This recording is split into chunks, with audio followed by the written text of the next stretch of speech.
ಮಧ್ಯಪ್ರಾಚ್ಯದಲ್ಲಿ ಆಗ್ತಾ ಇರುವಂತಹ ಯುದ್ಧದ ಪರಿಣಾಮ ರಾಜ್ಯದಲ್ಲಿ ದಿನದಿಂದ ದಿನಕ್ಕೆ ಸಿಲಿಂಡರ್ ಸಮಸ್ಯೆ ಅನ್ನೋದು ಜಾಸ್ತಿ ಆಗ್ತಾ ಇದೆ. ಪ್ರತಿನಿತ್ಯ ಪ್ರತಿ ಕ್ಷಣ ಕೂಡ ಜನರು ಸಿಲಿಂಡರ್ಗಾಗಿ ಪರದಾಟವನ್ನು ನಡೆಸ್ತಾ ಇದ್ದಾರೆ.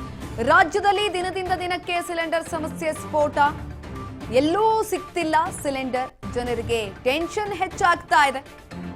ರೆಸ್ಟೋರೆಂಟ್, ಹೋಟೆಲ್, ಪಿಜಿಗೆ ಸಿಲಿಂಡರ್ ಶಾಕ್ ಎದುರಾಗ್ತಾ ಇರುವಂಥದ್ದು. ಸೌದೆ ಮೊರೆ ಹೋಗಿದ್ದಾವೆ ಹಲವು ಹೋಟೆಲ್ಗಳು. ಸೌದೆಯನ್ನ ಇಟ್ಕೊಂಡು ಅಡಿಗೆಯನ್ನ ಮಾಡೋದಕ್ಕೆ ಹಲವು ಹೋಟೆಲ್ಗಳು ಮುಂದಾಗ್ತಾ ಇರುವಂಥದ್ದು. ಪ್ರತಿನಿತ್ಯ ಪ್ರತಿ ಕ್ಷಣನೂ ಕೂಡ ಹೆಚ್ಚಾಗ್ತಾ ಇದೆ ಜನರಿಗೆ ಸಿಲಿಂಡರ್ ಟೆನ್ಷನ್. ಹಾಗಾಗಿ ರೆಸ್ಟೋರೆಂಟ್, ಪಿಜಿಗಳಲ್ಲಿ ಇದೀಗ ಸೌದೆ ಒಲೆಯಲ್ಲಿ ಅಡಿಗೆ ಮಾಡೋದಕ್ಕೆ ಮುಂದಾಗ್ತಾ ಇರುವಂಥದ್ದು. ಇನ್ನು ಬಳ್ಳಾರಿಯಲ್ಲಿ ಕಮರ್ಷಿಯಲ್ ಸಿಲಿಂಡರ್ ಅಭಾವ ಜಾಸ್ತಿ ಆಗ್ತಾ ಇದೆ. ನಗರದ ಹೋಟೆಲ್ನಲ್ಲಿ ಕೇವಲ ದೋಸೆ ಮಾತ್ರ ಸಿಗುತ್ತೆ ಅಂತ ಹೇಳ್ತಾ ಇದ್ದಾರೆ.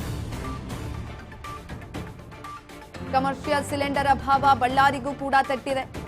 ನಗರದ ಹೋಟೆಲ್ನಲ್ಲಿ ಕೇವಲ ದೋಸೆ ಮಾತ್ರ ಸಿಗುತ್ತೆ. ಇಡ್ಲಿ, ಪೂರಿ, ಉಪ್ಪಿಟ್ಟು, ಚಿತ್ರಾನ್ನ, ಪಲಾವ್ ಕೈ ಬಿಡಲಾಗಿದೆ. ಮೊದಲಿನಿಂದಲೂ ಕೂಡ ಕಟ್ಟಿಗೆಯಿಂದ ದೋಸೆಯನ್ನ ಮಾಡ್ತಾ ಇದೆ. ಹಾಗಾಗಿ ಬಳ್ಳಾರಿಯಲ್ಲಿ ಗ್ಯಾಸ್ ಸಿಗದೆ ಹೋಟೆಲ್ ಉದ್ಯಮಕ್ಕೆ ಹೊಡೆತ ಕೂಡ ಬಿದ್ದಿರುವಂಥದ್ದು. ಗ್ಯಾಸ್ ಇಲ್ಲದೆ ಹೋಟೆಲ್ ಮಾಲೀಕರು ಪರದಾಟವನ್ನು ನಡೆಸ್ತಾ ಇದ್ದಾರೆ. ಹೋಟೆಲ್ಗಳಲ್ಲಿ ವ್ಯವಹಾರ ಕುಸಿತ ಆಗಿದೆ. ಗ್ರಾಹಕರಿಲ್ಲದೆ ಖಾಲಿ ಹೊಡಿತಾ ಇದೆ. ಟೀ, ಕಾಫಿ, ಇಡ್ಲಿ ಸೇರಿ ಹಲವು ತಿಂಡಿ ಎಲ್ಲವೂ ಕೂಡ ಸ್ಥಗಿತ ಆಗಿರುವಂಥದ್ದು. ಇನ್ನು ಕಟ್ಟಿಗೆ ಮೇಲೆ ಮೊದಲಿನಿಂದಲೂ ಕೂಡ ಅಲ್ಲಿ ದೋಸೆಯನ್ನ ಮಾಡಲಾಗ್ತಾ ಇತ್ತು. ಹಾಗಾಗಿ ಆ ಒಂದು ಪ್ರವೃತ್ತಿಯನ್ನ ಈಗಲೂ ಕೂಡ ಮುಂದುವರಿಸಿದ್ದಾರೆ. ದೋಸೆ ಮಾತ್ರ ಸಿಗುತ್ತೆ, ಬೇರೆ ಐಟಮ್ಸ್ ಯಾವುದನ್ನು ಕೂಡ ನೀವು ಕೇಳಬೇಡಿ ಅಂತ ಕೂಡ ಮಾಲೀಕರು ಹೇಳ್ತಾ ಇರುವಂಥದ್ದು. ಜೊತೆಯಲ್ಲಿ ಗ್ರಾಹಕರು ಒಂದ್ ಕಡೆನಲ್ಲಿ ಬರ್ತಾ ಇಲ್ಲ, ಏನು ಸಿಗಲ್ಲ ಐಟಮ್ಸ್ ಅಂತ.